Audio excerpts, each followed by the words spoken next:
Welcome everybody to the Creventic 12-hour endurance race at Hockenheim.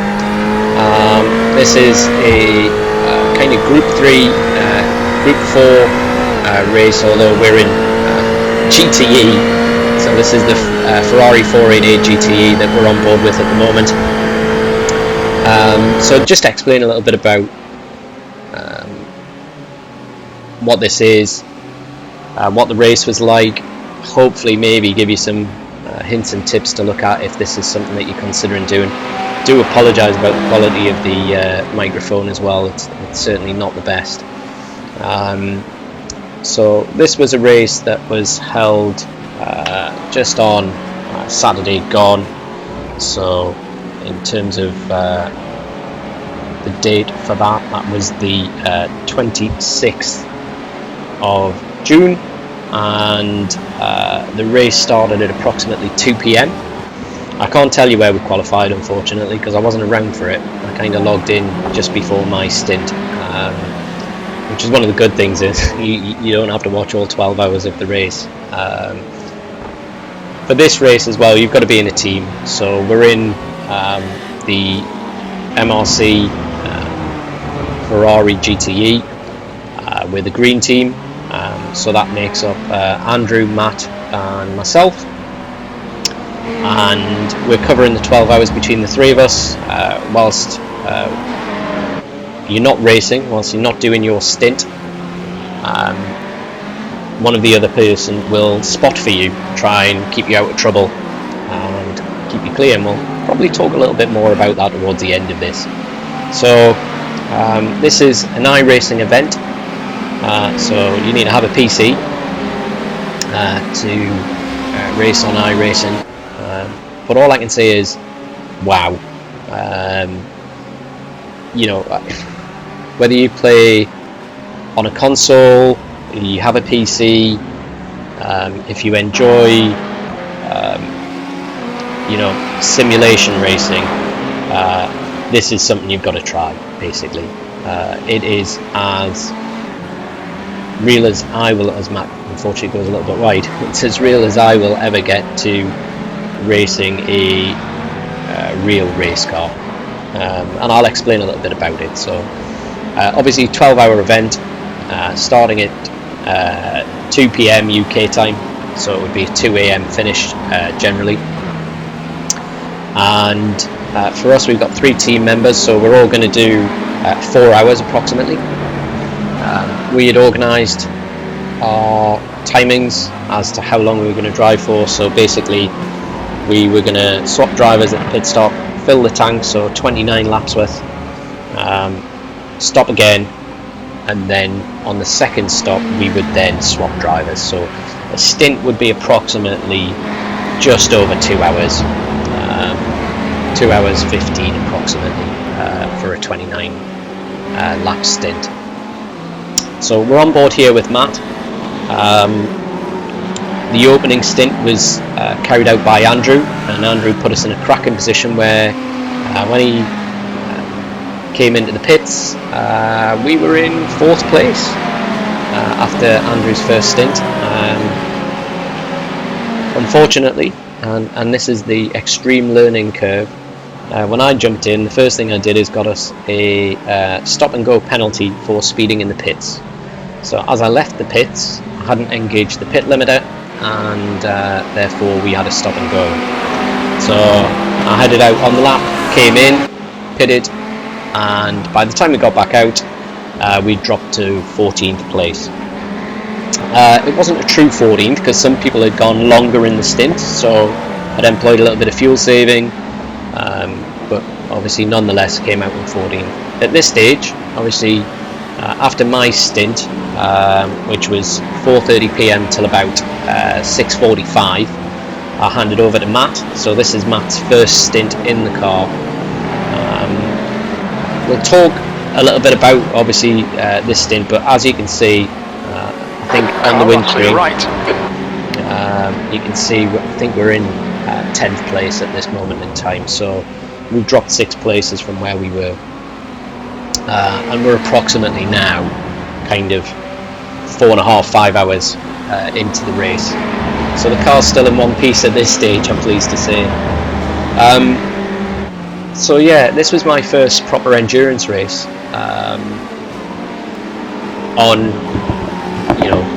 We had a bit of a laugh and joke about this because we used to talk about Gran Turismo and the 24-hour challenge, and probably did that when I was about 22 or something. So that was quite a few years ago, considering I'm now 47. But yeah, what can I say? So this is as real, in a simulation as it will get. So you've got real pit stops, you've got real tyre wear, you've got real fuel wear, you've got real change in track conditions, although there is no weather really in iRacing. It doesn't rain, but track temperatures change, humidity can be different, so you do experience that throughout. Obviously it will go from daylight to night time and get dark. Track temperatures will drop, so you kind of have all of that. I think some of the bits that I didn't really appreciate was the track rubbers in. So the longer this race goes on, the more rubber that gets laid on the track, and therefore you start to see darker lines throughout, and you can see that on this replay here. The windscreen gets incredibly dirty, and believe it or not, if you use a windscreen tear off, not quite sure we'd use that in the real world, normally you'd use a wiper and washer, it costs you extra seconds in the pits, so you've got to use those sparingly. But I know at the end of my first stint, the windscreen was absolutely filthy, but I'd been battling in traffic for a load of that race, trying to recover some places from my earlier era of speeding in the pits. Fatigue is a real thing. You do, if you're concentrating for a large period of that time, there is no real let up. Whether you're under pressure or whether you're applying pressure, you need to hit your marks all the time. You need to be consistent, because damage on this vehicle is kind of real. It affects how it handles, it affects its speed. So if you pick up any damage, then you are going to have a negative effect on how quick the car is. So something else about endurance racing, which you've seen here, so the Lamborghini that's just overtaken us, we're not really racing them, they're further up the field. So in terms of their position, I think number one at that stage, we're kind of in 10th place, 14th even, so we don't really need to fight them, so we'll let them through. And there's a lot of communication that goes on behind the scenes, which I didn't realise about the race. So nobody on purpose crashes into you. That's the nice thing about it, and we will talk about that, because before I hand it over to Matt, and if you look at the bonnet, you'll probably see it's got a slight ding on it. So when I was doing my stints, so the 430, unfortunately we did end up getting shunted off the track in a rear end incident, which cost us a little bit of time in a couple of places. You've got to be very careful rejoining. You don't want to collect anybody or hit anybody else. You also don't want to get any incident points, which we'll talk about. So always got to be careful with that. It just damages you if you pick up any real damage on the car or you cause an accident. But we will watch Matt for the majority of this race. There's a little bit of Andrew towards the end, just as it clouds over a bit. But yeah, it's as real as it gets, and no offense, I love console games and racing on the console as well, but it's just not in the same league as iRacing. And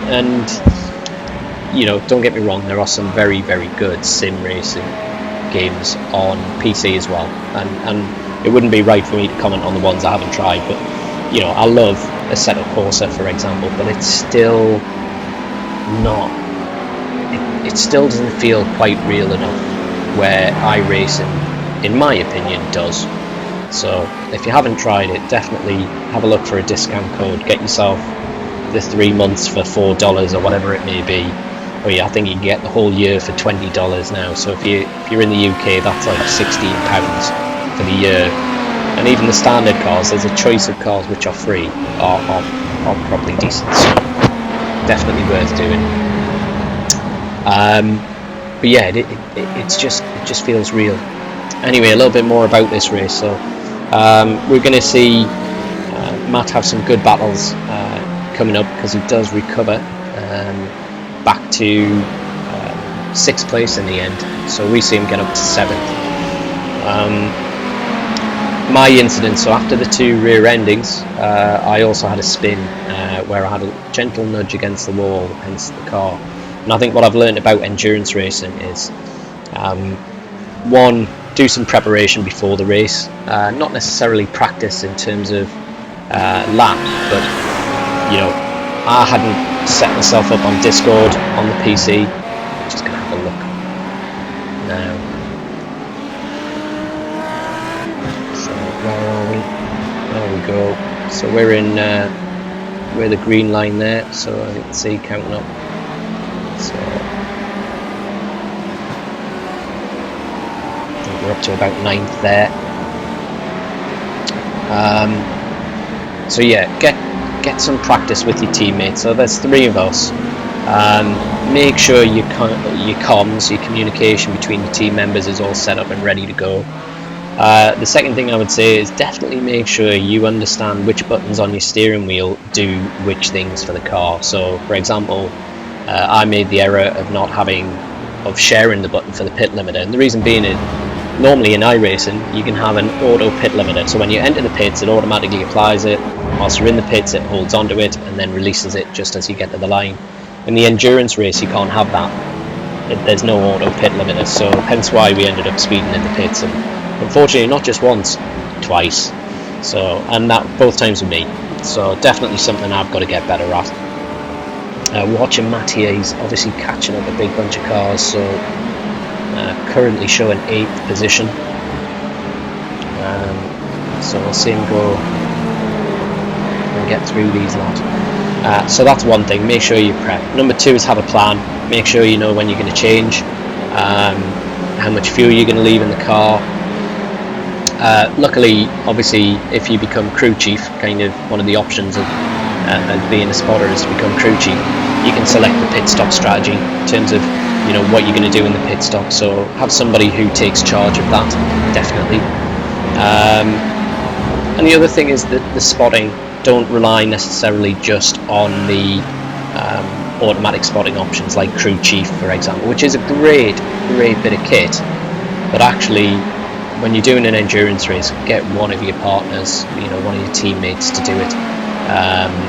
And you might want to practice at it. You know, I have no idea kind of how to spot for people. All of a sudden I started watching one of Matt's Twitch videos, and you know, I've got a better idea. Clear.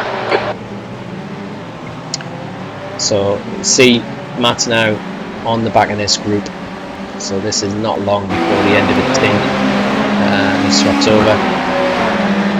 But yeah, so to kind of tell you what happened after Matt's stint, it was my turn again, and I had a really good second stint. So we were lapping at the same rate as first place. Still there. As you see, the BMW nearly use it.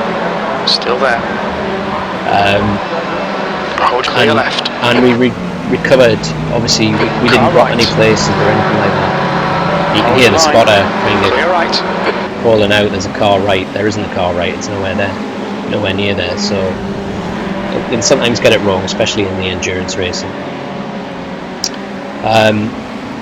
So yeah, I had a very good stint, quick laps, recovered a couple of places, suffered one half spin by leaving the rear wheel on the curb and then touching a tiny bit of grass, and around we went. None of my teammates saw that because luckily they'd taken a little break. We've got to eat sometime. Late dive from that's also one thing you kind of can't do in this, you know.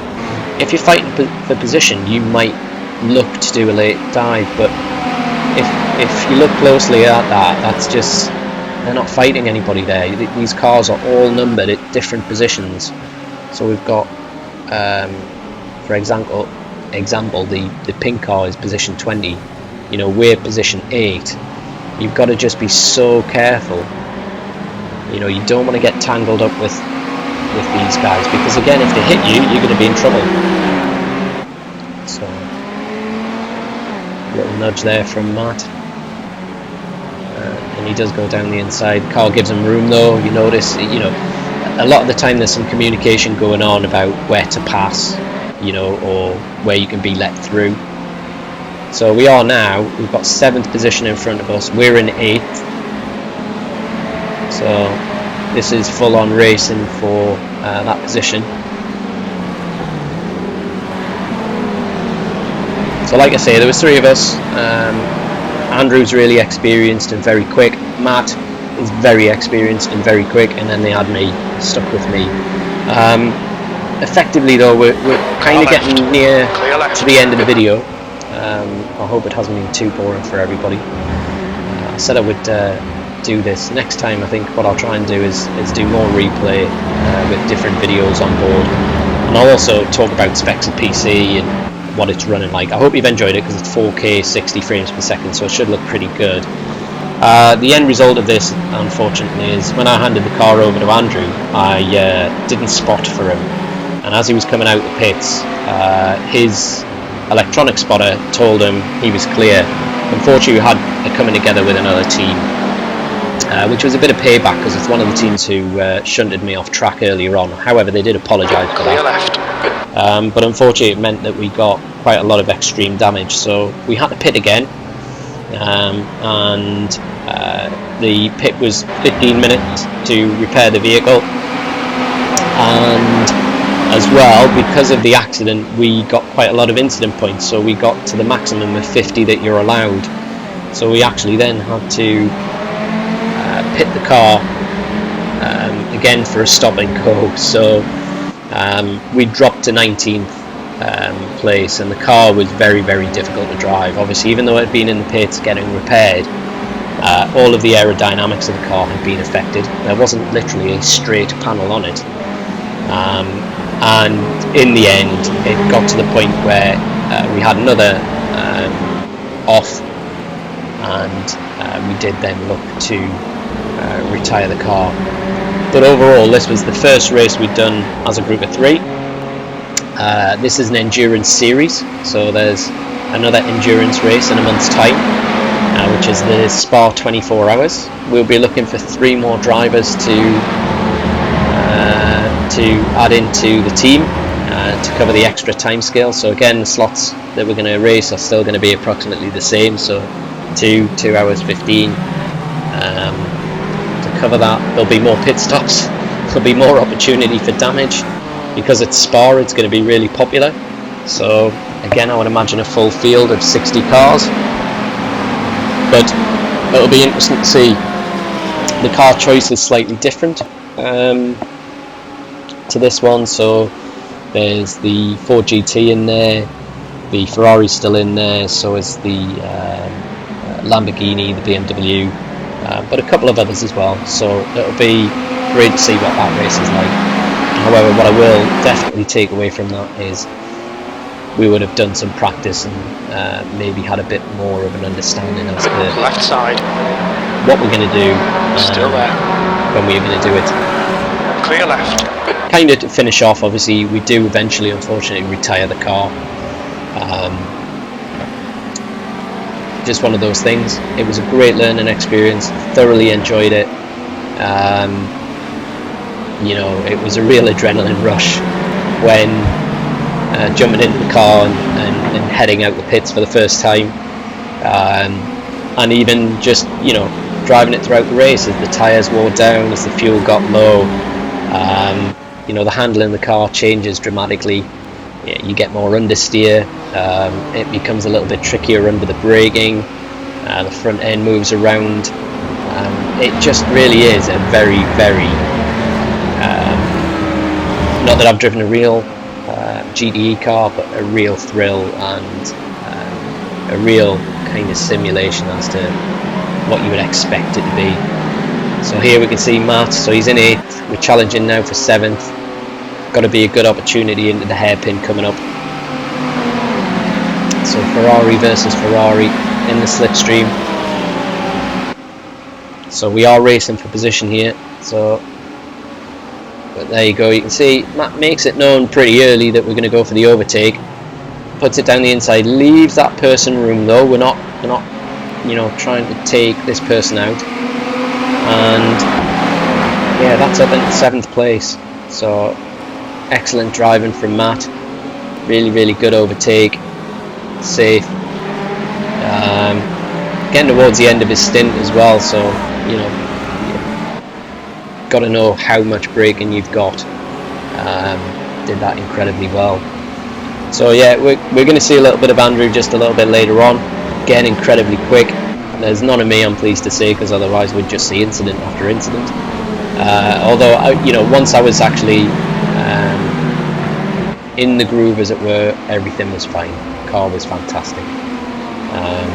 But I hope you've enjoyed it. Obviously, I hope it's shown it off the best it can. So hope it comes through on YouTube. It probably won't at 4K 60, unfortunately. But just some different views, just to kind of finish off towards the end. So this person, I think behind's in 3rd or 4th place. So we're a little bit down the field at this stage. So we're going to let him through. Just we'd be sending a message to the team to tell them where to pass. So we are going to do that. But thanks everyone for watching. I hope you enjoyed the video. I will put something together about PC specs and what you need. But we'll see you again next time.